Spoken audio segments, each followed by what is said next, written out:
Hello, Delaware. Congresswoman Lisa Blunt Rochester here. As we enter 2024, I want to share some of the work my team and I have done over the past year. Throughout 2023, there has been one word that has guided my work in Congress: advocate. It's a constant reminder that I and my team are here in Washington to represent you, bring your voices to the halls of Congress, and advocate and pursue policies that improve your lives. As always, I've been laser focused on growing the economy, creating good paying jobs, and lowering costs for Delawareans. And in that spirit, I am thrilled to share some recent news. Many of you know I have been working for over 2 years since the pandemic on strengthening our supply chains. And I am excited to announce I've reached a major bipartisan agreement with my Republican colleague, Representative Larry Bouchon of Indiana, to map, monitor, predict, and strengthen American supply chains. Our work will ensure more critical goods are made right here at home, create good-paying American jobs, ensure our shelves are stocked, and lower your cost at the checkout counter. It was stories from Delaware businesses that drove my work. Visiting Willis Automotive in Smyrna and seeing barely any new cars on the lot because they couldn't get chips. Hearing from the folks at the Painted Stave Distillery that they couldn't find the glass bottles they needed to package their product and had to shift their manufacturing processes to new bottles and new labels. Seeing the empty shelves at small businesses throughout the state struggling to get the inventory they relied on.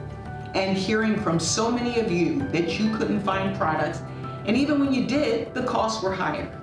Those stories and so many more guided my work when in May of 2023, I introduced my jobs agenda.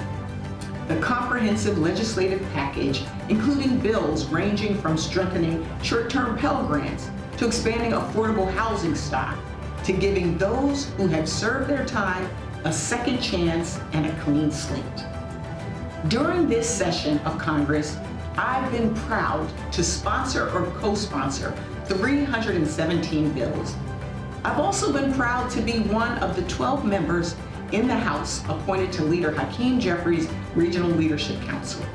We've worked side by side with the Biden-Harris administration to oversee the implementation of the historic laws passed in the 117th Congress, like the Safer Communities Act, the CHIPS and Science Act, the PACT Act for our veterans, the Bipartisan Infrastructure Law, and the largest investment to fight the climate crisis in our history, the Inflation Reduction Act.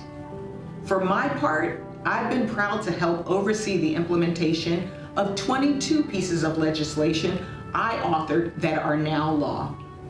Those laws deal with issues ranging from securing local air quality monitoring sensors in communities like Newcastle, investing in workforce training programs like the Rollins School of Nursing in Lewis, to funding mental health programs for young people in schools up and down our state. I've been proud to help advocate for and bring nearly $5 billion of federal investment to Delaware, building new roads and bridges, expanding broadband internet, and creating good-paying jobs. And through our community project funding initiative this year, I was able to deliver nearly $14 million to Delaware. All of these projects, which received funding, were based on two important components. One, a real community need, and two, broad community support. From helping our seniors by investing in the Cheer Center, to our young people funding an expansion and modernization of the Latin American Community Center's Child Care Center, to investing in the health of our communities through Christiana Care and Tidal Health. As always, our office's focus has been and remains on how we can best serve you. This year alone, I've traveled over 4,000 miles to hundreds of community events to hear directly from you. And you've made your voices heard. We've responded to over 40,000 of your emails, letters, and calls. We held the first of its kind constituent resource fair, where we brought together dozens of federal, state, and nonprofit agencies with hundreds of Delawareans. I was able to meet folks like Mr. Ronald Baldwin, who served in the Army Reserves decades ago, but had never received his service medals.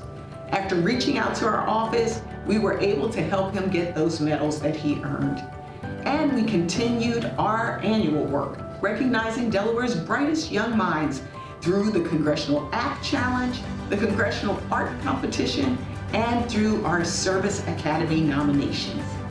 As I begin what will be my final year as Delaware's Member of Congress, I want you to know how grateful I am to be able to be of service and how humbled I am by the trust that you've placed in me. No matter the national political climate, I hope you know that I will remain committed to delivering for Delaware and serving you. As always, if my office can be of any assistance, please don't hesitate to reach out. And I hope you and your family have a wonderful holiday season and a very happy new year. Here's to 2024.